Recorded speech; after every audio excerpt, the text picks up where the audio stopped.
Munculnya nama Raffi Ahmad dalam penyelidikan dugaan korupsi di lingkungan Direktorat Jenderal Bea Cukai menambah panjang daftar figur publik yang terseret dalam perkara yang sedang menjadi sorotan publik. Situasi ini memunculkan pertanyaan mengenai sejauh mana keterlibatan berbagai pihak dalam praktik yang kini tengah dibongkar oleh KPK. KPK mengungkapkan bahwa Raffi Ahmad yang saat ini menjabat sebagai utusan khusus Presiden untuk pembinaan generasi muda dan pekerja seni tercatat dalam rangkaian fakta yang sedang ditelusuri penyidik. Kehadiran namanya dalam perkara ini tentu menarik perhatian karena posisinya sebagai pejabat publik sekaligus tokoh yang dikenal luas masyarakat. Pelaksana tugas Direktur Penyidikan KPK Ahmad Taufik Hussein menyampaikan bahwa nama Raffi muncul karena adanya aktivitas pengiriman barang elektronik dari Amerika Serikat ke Indonesia melalui Blu-ray Cargo. Fakta tersebut menjadi bagian dari informasi yang terungkap dalam proses penyidikan. Benar, ada bukti bahwa saudara RA menitipkan, kata Taufik di Gedung Merah Putih KPK, Jakarta pada hari Senin 8 Juni 2026. Meski demikian, pernyataan tersebut menunjukkan bahwa KPK sejauh ini belum mengembangkan lebih jauh temuan terkait Raffi dalam perkara korupsi bea cukai. Kondisi ini menimbulkan kritik bahwa penelusuran terhadap pihak-pihak yang disebut dalam persidangan harus dilakukan secara menyeluruh tanpa memandang status atau popularitas seseorang. Menurut Taufik, penyidik belum menemukan dasar yang cukup kuat untuk menghubungkan aktivitas tersebut dengan dugaan praktik korupsi yang sedang diusut. Oleh sebab itu, langkah pemanggilan terhadap Raffi belum dilakukan hingga saat ini.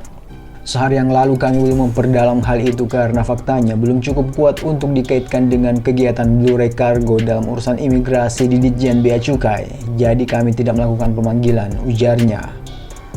Namun perkembangan fakta di ruang sidang dinilai dapat mengubah arah penyelidikan.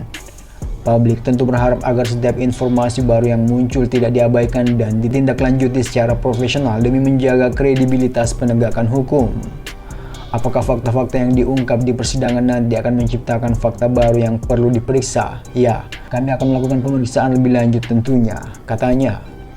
Kasus ini sendiri bermula dari operasi tangkap tangan yang dilakukan KPK pada 4 Februari 2026 di lingkungan Direktorat Jenderal Bea dan Cukai Kementerian Keuangan. Operasi tersebut menjadi sinyal bahwa dugaan penyimpangan di sektor kepabeanan telah mencapai tingkat yang dianggap serius oleh aparat penegak hukum.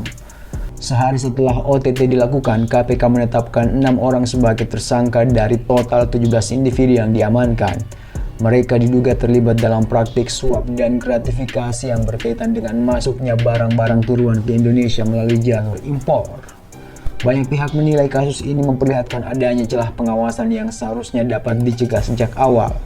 Dugaan permainan dalam proses impor menunjukkan lemahnya sistem pengendalian yang semestinya melindungi penerimaan negara dan kepentingan masyarakat.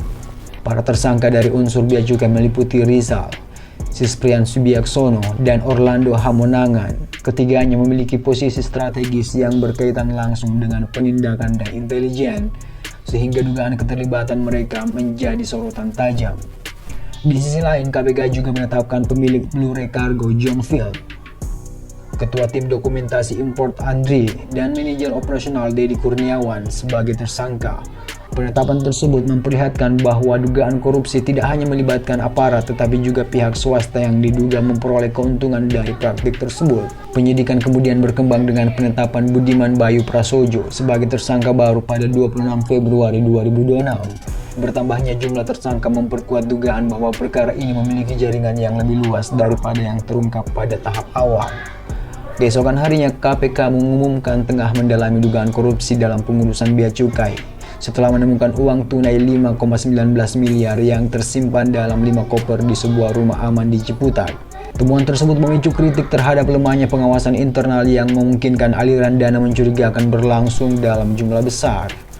Perkembangan berikutnya terjadi pada 6 Mei 2026 ketika John Field, Andre, dan Dedi Kurniawan menjalani sidang perdana sebagai terdakwa.